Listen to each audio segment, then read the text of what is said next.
O estado do Acre é um dos lugares mais ímpares do Brasil. Além da riquíssima cultura, fauna e flora, o Acre possui uma longa e curiosa história, apesar da maioria dos brasileiros não saber disso. Uma história que envolve guerras, países que não existem mais, mistérios e acontecimentos que marcaram a história daquele lugar. Hoje nós vamos ver um iceberg sobre o estado do Acre, onde falaremos sobre fatos históricos, acontecimentos bizarros, pessoas notáveis e aspectos culturais daquele lugar, que apesar de muita gente não saber, existe e é muito mais do que um meme. Esse vídeo deu um trabalho um pouco maior do que a maioria, já que como eu não consegui nenhum iceberg para me basear, eu mesmo tive que criar. Por isso, foram dias e dias de pesquisa, produção de texto, imagens, etc. Por isso, desde já, peço que deixe seu like, se inscreva no canal e ative o sininho de notificações.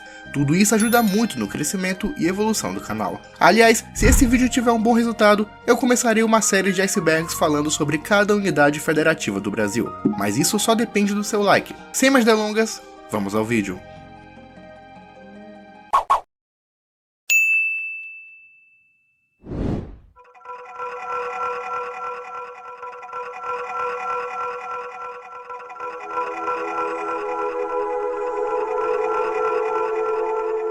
A origem do nome. O nome Acre tem origem incerta. A teoria mais famosa diz que é uma corruptela de Wakuro, que na língua do povo Apurinã significa Rio dos Jacarés, nome pela qual é conhecido o atual Rio Acre. Outra teoria diz que deriva de Akiri, que no idioma Munduruku significa toca de penas. Falando nessa teoria, existe uma história muito curiosa que diz que a primeira vez que o nome Acre foi escrito foi numa carta do explorador João Gabriel de Carvalho Melo, um dos primeiros desbravadores da região em 1878. Na carta endereçada ao Visconde de Santo Elias, em Belém, ele escreveu o nome do rio como Acre, já que não sabia transcrever a palavra indígena. No entanto, alguns documentos antes da viagem de João Gabriel já nomeavam aquela região dessa forma, fazendo com que essa teoria seja descartada por alguns. Essa é uma controvérsia que os historiadores e linguistas ainda não chegaram no consenso. Por isso, a origem do nome Acre permanece de maneira incerta e cheia de hipóteses. Se você conhece mais alguma possível origem que eu não comentei aqui, coloque nos comentários. República do Acre. O Acre é hoje um estado genuinamente brasileiro, mas no passado, por um curto período de tempo, chegou a ser uma nação independente. Em 1899, o espanhol Luís Galvez Rodrigues de Arias proclamou a independência do Acre da Bolívia, contando com o apoio de seringueiros e comerciantes locais, cuja maioria eram brasileiros. Galvez idealizou um projeto de nação bem à frente de sua época, criando várias instituições, separando o Estado da Igreja, proibindo o casamento infantil e incentivando a preservação da natureza. No entanto, a República nunca foi reconhecida por nenhum país do mundo e foi palco de sangrentas batalhas entre bolivianos e brasileiros. Nos 4 anos que a República durou, vários comandantes tomaram poder e tentaram de alguma forma manter a existência como nação. Até que em 1903, o Brasil comprou o Acre da Bolívia por 2 milhões de libras esterlinas. No entanto, o novo território só foi elevado à categoria de Estado em 1962. Mesmo que o projeto de Estado soberano não tenha dado certo, a República do Acre é hoje um símbolo da história do Estado e do povo acreano. Luís Galvez Rodrigues de Arias também é considerado um grande herói por lá. O significado da bandeira. A bandeira do estado do Acre foi criada em 1899 para representar a República Acreana, permanecendo como símbolo do território e posteriormente do estado, sendo adotada oficialmente em 1921. Nela, a combinação de cores verde e amarela significa a integração do Brasil, já que os líderes da Revolução Acreana eram brasileiros, mas separadamente elas possuem significados diferentes. O amarelo significa as riquezas da terra e o verde a esperança. A estrela superior no canto esquerdo é denominada como estrela altaneira, que representa o sangue daqueles que lutaram pela anexação do Acre ao Brasil. Enéas Carneiro. Enéas Ferreira Carneiro foi um político brasileiro nascido em Rio Branco, no Acre. Ele foi um polímata, ou seja, dominava muitas áreas do conhecimento como biologia, física, matemática, cardiologia, filosofia e, claro, política. Não à toa, se candidatou 3 vezes à presidência da República, defendendo uma pauta conservadora, nacionalista e desenvolvimentista, rejeitando o comunismo, o liberalismo e as privatizações. Os trejeitos de ser, a forma caricata de falar e o clássico bordão "meu nome é Enéas" o fizeram ser muito conhecido e admirado pela direita até hoje. Aliás, hoje suas falas e entrevistas são admiradas por milhões de pessoas, sendo nomeado por alguns como o melhor presidente que o Brasil não teve. Enéas também foi candidato à prefeitura de São Paulo no ano 2000 e eleito deputado federal em 2002, sendo o mais votado da história até então. Infelizmente, uma leucemia provocou sua morte em 2007 aos 68 anos de idade, mas como já dito, ele é admirado e exaltado como uma grande figura política e intelectual moderna. Marina Silva. Maria Osmarina Marina da Silva Vaz de Lima é uma política e ambientalista nascida em Rio Branco. Marina Silva é hoje um dos maiores ícones da esquerda do Brasil e do mundo, tendo sido ministra do Meio Ambiente e senadora pelo Acre. Entre suas pautas sempre estiveram a preservação do meio ambiente, combate ao desmatamento e direitos humanos, sendo reconhecida internacionalmente devido a isso. Assim como Enéas, ela foi candidata à presidência por 3 vezes, mostrando-se sempre como a terceira via de esquerda. Apesar de ter perdido força política nos últimos anos e de ser vista como chacota por alguns, ela segue sendo uma figura marcante na política ambiental do Brasil. A origem do meme. Hoje em dia, quando se fala em Acre na internet, a primeira coisa que vem na cabeça de muita gente é o famoso meme que diz que o Acre é habitado por dinossauros, alienígenas ou qualquer coisa maluca que o pessoal inventa. Esse é um meme que já corre pela internet há alguns anos, mas acredite, ele não é à toa e tem todo o contexto histórico por trás. Acontece que o Acre foi anexado ao Brasil sem grandes pretensões no início do século XX. O governo realmente não via nada de interessante na região, a não ser a borracha. Por isso, não havia investimentos, infraestrutura ou serviços sociais durante as primeiras décadas de adesão ao Brasil. Isso fez a região ficar isolada e quase desconhecida por muitas pessoas, tendo quase nenhum contato físico com o resto do país. As poucas pessoas que sabiam da existência da região diziam de forma desdenhosa e preconceituosa que era uma terra habitada por indígenas ditos como incivilizados. A piada apenas evoluiu com o nascimento da internet e hoje é quase uma característica de memes no Brasil. Porém, ela também pode ser usada como crítica social e política, já que ainda hoje o Acre apresenta pouco investimento, infraestrutura, saneamento básico e serviços sociais.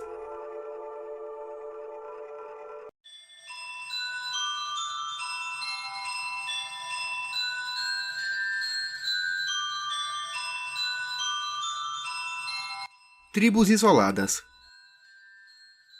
Ainda citando um pouco do tópico anterior, o Acre talvez possua a maior população de tribos indígenas isoladas do Brasil. A Amazônia como um todo possui diversas tribos que tiveram pouco ou nenhum contato com o homem branco, vivendo de forma seminômade e se alimentando do que a natureza oferece. Mas no Acre, a situação é um pouco mais específica, já que alguns acreditam que os indígenas permaneceram assim por terem sido expulsos de seu território original por serem gaalistas, possuindo hoje a total aversão com contato exterior. O governo declara que os indígenas têm o direito de permanecerem isolados, por isso nenhum tipo de missão oficial é feita para tentar tirá-los de sua civilização. Porém, muitos deles são mortos ou têm suas terras atacadas por grileiros e narcotraficantes. Geóglifos. Os geóglifos são estruturas feitas no chão por seres humanos, geralmente feitos por civilizações bem antigas e com diversas finalidades. Pelo mundo existem milhares de exemplos, como na Inglaterra e no Peru. Porém, o Brasil também guarda alguns exemplares que infelizmente não são tão explorados e famosos. Os geóglifos existem em vários estados da Amazônia, mas o Acre é o epicentro do caso. Descobertos na década de 70, os geóglifos começaram a ser estudados por arqueólogos e pesquisadores brasileiros e estrangeiros. A presença deles mudou a perspectiva com a qual a ciência e a história enxergam a Amazônia, possuindo a hipótese de algum povo ou civilização ter existido ali no passado. A maioria deles é em forma de círculo ou quadrado, podendo ter sido usados em rituais, astrologia e demarcação de terras. Infelizmente, o governo e os órgãos de preservação não dão tanta atenção a esse caso, possuindo pouco investimento em exploração e estudos. Mesmo assim, ainda se pode afirmar que os geóglifos possuem mais de 1000 anos de idade. Caso o rastro de alguma civilização que existiu por lá no passado seja descoberto, poderá mudar para sempre a história do estado e do Brasil. Chico Mendes.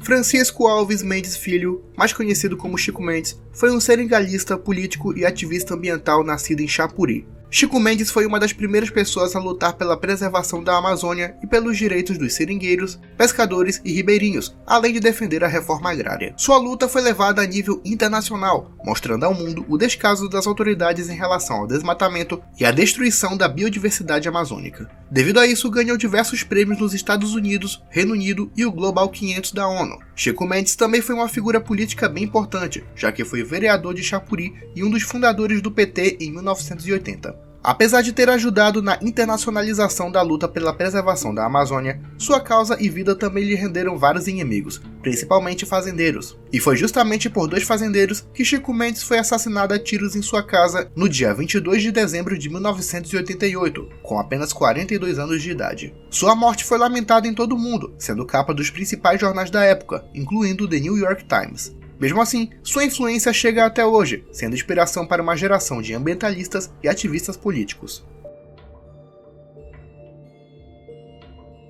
Santo Daime. O Santo Daime é uma manifestação religiosa baseada no ayahuasca, uma bebida de origem indígena que, segundo a tradição, pode levar a pessoa numa viagem espiritual de autoconhecimento, limpeza da alma e conexão com a natureza. A fé surgiu no início do século XX no Acre, com o nordestino Raimundo Irineu Serra, que trabalhou por anos no interior do estado, tendo contato com diversas tribos e conhecendo a bebida através deles. Segundo o próprio, durante uma visão proporcionada pela bebida, ele recebeu a orientação da Virgem Maria e fundou a doutrina religiosa, mesclando elementos do cristianismo e religiões nativas. Com o tempo, a religiosidade foi ganhando adeptos tanto no Acre como em todo o Brasil e até fora dele. Estima-se que atualmente existam mais de 10 mil praticantes dessa fé, que além do valor religioso, é considerado um elemento cultural da Amazônia e do Acre.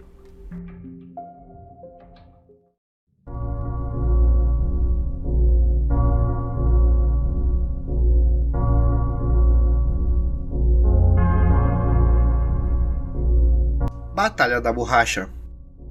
Para quem não sabe, a maior batalha do Brasil na Segunda Guerra Mundial não foi na Europa e muito menos com armas, mas ainda assim, culminou na morte de mais de 30 mil pessoas. Naquele período, as potências aliadas haviam perdido contato com a Tailândia e Malásia, que foram dominados pelo Japão e eram os maiores fornecedores de látex. Aproveitando a situação, em 1943, o governo de Getúlio Vargas assinou um contrato com os Estados Unidos e o Reino Unido, onde em troca de investimentos financeiros, o Brasil forneceria a borracha que os aliados precisavam. O objetivo era aumentar a produção nacional e impulsionar a industrialização. Com isso, mais de 60 mil nordestinos foram deslocados até o Acre, onde trabalhariam na extração de látex. No entanto, como a demanda era alta, a produção era constante e os trabalhadores começaram a operar em condições subhumanas, quase beirando a escravidão. Muitos também não tinham direito à saúde e dias de folga, por isso estima-se que mais de 30 mil tenham morrido, seja de doenças como a malária ou ataques de animais. Ao final da guerra, a parceria com os Estados Unidos foi encerrada e o governo simplesmente abandonou a população por lá. Dos 60 mil enviados, apenas 6 mil conseguiram retornar ao Nordeste por esforço próprio. Todo esse processo é conhecido como Batalha da Borracha, que apesar de ter incentivado a indústria no Brasil e ajudado na criação da primeira siderúrgica, custou a vida de milhares de seres humanos. Pablo Escobar tentou comprar o Acre. Pablo Emílio Escobar Gaviria foi um dos piores narcotraficantes da história, controlando o tráfico internacional de drogas na América Latina, Estados Unidos e Europa. A maior parte era fabricada no interior da selva colombiana, onde o cartel de Medellín possuía milhares de laboratórios. No entanto, no final da década de 80, o império de Pablo Escobar estava em declínio e os principais laboratórios eram fechados pelo exército colombiano. Por causa disso, ele precisava de um novo território para operar suas ações, sendo a região mais pensada a região do Acre. Segundo o irmão do chefe do cartel de Medellín, Roberto Escobar, Pablo chegou a cogitar a compra de todo o estado do Acre, já que por ser uma região periférica e com pouco investimento, o governo federal teoricamente não ligaria para a compra do território. Afinal, o próprio Acre já havia sido comprado em 1903. Pouco depois, ele teria planejado a compra apenas da região de Juruá, cuja maioria da população seria deslocada ou trabalharia em prol do império. Vale lembrar que nessa época, Escobar arrecadava até 400 milhões por semana, só com a venda internacional de drogas. No entanto, essa suposta compra nunca chegou a ser feita e nem mesmo ofertada, já que o governo do Brasil nunca registrou nenhuma oferta de compra. Mas o que você acha que teria acontecido se uma Escobarlândia, digamos assim, tivesse existido no Brasil? Coloque nos comentários. A morte de José Cairala. José Cairala foi um comerciante e político acreano que representou o estado no Senado Federal no início da década de 60. Ele acabou sendo morto em pleno Senado e sem mesmo ter sido o alvo principal. Em 4 de dezembro de 1963, o senador alagoano Arnon de Mello acusou seu colega também alagoano Silvestre Péricles de uma suposta ameaça de morte. Suposta porque os dois já eram inimigos mortais e qualquer acusação um contra o outro poderia ser apenas para desmoralização. Arnon foi ao plenário e fez as acusações, mas logo que Silvestre Péricles se levantou para se defender, Arnon pensou que ele sacaria uma arma. Sendo mais rápido, o alagoano sacou um revólver e atirou na direção do rival. Porém, acabou acertando o acreano José Cairala, que morreu a tiros em pleno Senado Federal. O acontecimento foi um escândalo nacional, gerando revoltas e protestos. Ainda assim, Arnon de Melo foi absolvido e continuou sua carreira política, enquanto a esposa de José Cairala foi à justiça pedir uma indenização pela morte do marido. Porém, ela jamais foi ouvida. Brasil realmente não é para amadores. Os áudios do acontecimento estão disponíveis no YouTube e você pode encontrá-los se quiser.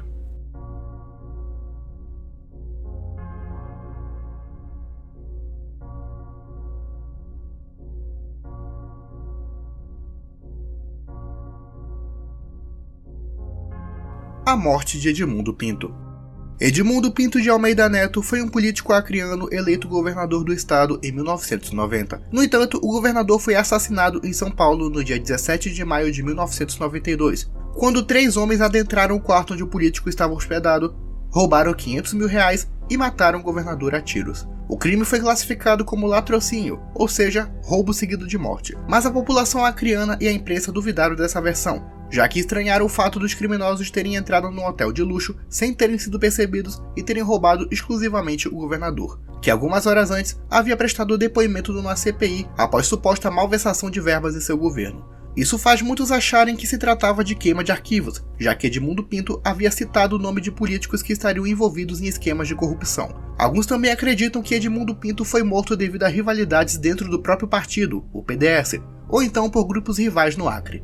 Alguns anos depois, um dos envolvidos na morte do governador afirmou que uma pessoa havia encomendado o assassinato. No entanto, algum tempo depois, os 3 envolvidos foram encontrados mortos dentro da cela, acabando de vez com qualquer chance de resolver o mistério.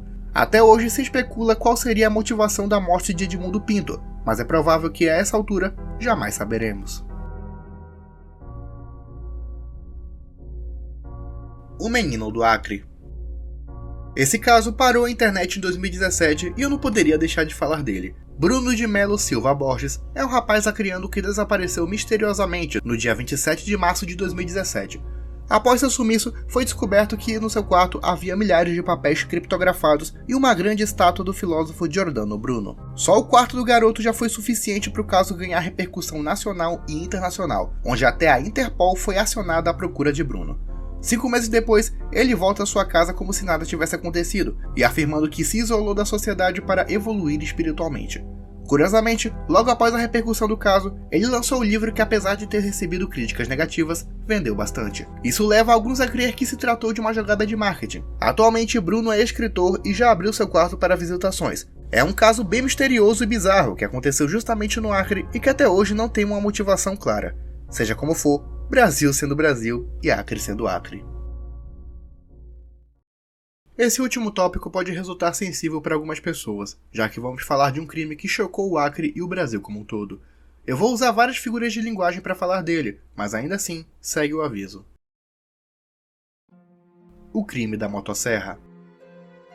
Em 30 de julho de 1996, em Rio Branco, no Acre, uma discussão num posto de gasolina resultou na morte a tiros de Itamar Pascoal. O responsável foi José Hugo, que estava acompanhado de seu amigo Agilson Firmino dos Santos, mais conhecido como Baiano. Itamar Pascoal era o irmão do coronel da Polícia Militar Hildebrando Pascoal, que na altura era deputado estadual e uma pessoa bem influente na polícia de Rio Branco. Sabendo de tudo isso e das consequências que isso traria, Baiano e José Hugo fugiram do local. Mas logo no dia seguinte, Baiano foi capturado e levado até o coronel que buscava vingança pela morte do irmão. Ele foi torturado durante horas e horas, já que o coronel Hildebrando Pascoal procurava o paradeiro de José Hugo, porém Baiano não sabia. No final de tudo, o homem teve seus olhos e testas pirados e seus braços e pernas e órgãos genitais arrancados por uma motosserra. Seu corpo foi jogado numa das avenidas mais movimentadas de Rio Branco, servindo como aviso para José Hugo. Além de Baiano, outras 4 testemunhas foram mortas, além de familiares de Agilson. Cerca de 1 ano depois, José Hugo foi finalmente encontrado, torturado e morto por um grupo de extermínio. A polícia até chegou a fazer algumas investigações, mas o caso logo foi encerrado por falta de provas. O caso chocou o Acre e o Brasil como um todo, principalmente pelos requintes de crueldade com a qual as vítimas foram executadas.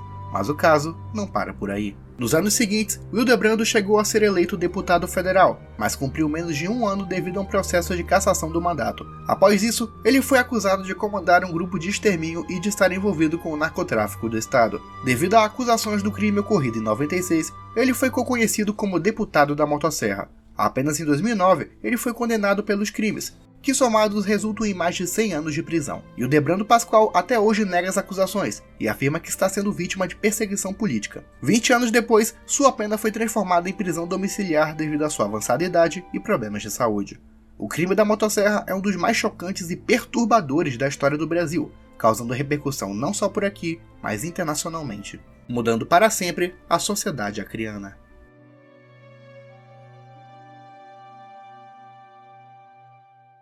E é isso, pessoal. Se você gostou do vídeo, achou o projeto interessante e quer que eu continue, não se esqueça de deixar seu like e comentar, já que isso gera bastante engajamento. Não se esqueça de se inscrever no canal e ativar o sininho de notificações. Sem mais delongas, me despeço e tchau.